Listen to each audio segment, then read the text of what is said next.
ഓട്ടോയിൽ ഹോസ്പിറ്റലിൽ കൊണ്ടുവന്നു.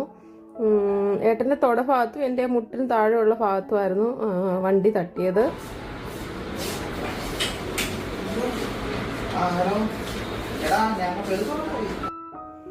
എനിക്ക് മെന്റലി ഭയങ്കര വിഷമമായി. കാരണം ഏട്ടനത് പറ്റിയല്ലോ, എനിക്കത് പറ്റിയല്ലോ എന്ന് ഞാനിങ്ങനെ ചിന്തിച്ചിരിക്കുകയായിരുന്നു. ഭയങ്കര സാഡായിട്ടുള്ളൊരു നിമിഷമായിരുന്നു. പക്ഷെ ഞാൻ പിന്നെ റിയാലിറ്റി തിരിച്ചറിഞ്ഞു, നമുക്ക് പറ്റി, പിന്നെ കുഴപ്പമില്ല, ഇത്രയല്ലേ പറ്റിയോളൂ എന്നൊക്കെയുള്ള കുറച്ച് കാര്യങ്ങൾ നമ്മൾ ചിന്തിക്കാൻ തുടങ്ങി. പിന്നെ പതുക്കെ അങ്ങ് ഓക്കെ ആയി കേട്ടോ.